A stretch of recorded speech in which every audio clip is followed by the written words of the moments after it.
বিক্রেতাদের হাঁকডাক আর ক্রেতাদের দাম নিয়ে অভিযোগের মাঝেই শেষ হচ্ছে ৩০তম আন্তর্জাতিক বাণিজ্য মেলা। দেশি ও বিদেশি বৈচিত্র্যময় পণ্য পাওয়ায় সময় ও খরচ দুটোতেই মিলেছে স্বস্তি। রিপোর্ট করেছেন মরিয়ম আজিজ মৌরিন। বিদেশ থেকে দেশে রেমিটেন্সের টাকা আসে নিরাপদে।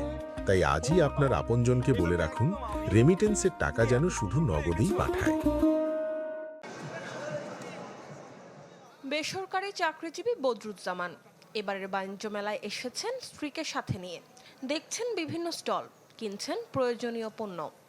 হাঁড়ি পাতিল, সংসারের জিনিসপত্র, যে শোপিস, এগুলো কিনছি এবং ভালো লাগছে। বছরে একবারই হয় আন্তর্জাতিক, শুধু বাংলাদেশের না, বাইরের অনেক ধরনের প্রোডাক্ট আসে। এই জিনিসগুলো কিনতে বা দেখতে সবকিছুতে আমরা এনজয় করি। মেলার শেষ দিনে সকাল থেকেই দর্শনার্থীদের উপস্থিতি ছিল উল্লেখযোগ্য। পরিবার পরিজন নিয়ে অনেকেই এসেছেন শেষবারের মতো কেনাকাটার সুযোগ নিতে।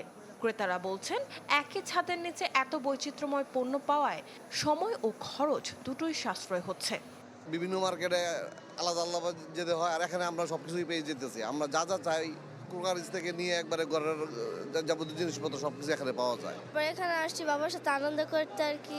ফ্রাই প্যান, রাইস কুকার, তারপর দেখি যা যা মানে চয়েস হয়, সাধ্যের মধ্যে হয়, তাই কিনবো। প্রতিবারের মতোই মেলার অন্যতম আকর্ষণ ছিল ভারতীয় জুতা, কাশ্মীরি শাল, থাইল্যান্ডের কসমেটিক্স। বিক্রেতারা বলছেন, অন্যান্য বছরের মতোই ক্রেতা সাড়া পেয়েছেন অনেকটাই। তবে দর্শনার্থীর তুলনায় বেচা বিক্রি ছিল কিছুটা কম। लोगों ने भी बहुत अच्छा सपोर्ट किया। मिला जुला के तो overall no profit no loss होगा इस बार। মানুষ হচ্ছে কিন্তু কেনাকাটা খুবই কম। মোটামুটি হয়েছে ভালোই, যে হারে হওয়ার কথা ওই হারে হয় না। 13 years we have come to the Bangladesh in the presenting in international trade fair. So everybody know the face. এবারের মেলায় 11টি বিদেশি প্রতিষ্ঠান সহ মোট 350টি স্টল ও প্যাভিলিয়ন অংশ নেয়। মরিয়ম আজিজ মৌরিন, চ্যানেল 24, ঢাকা।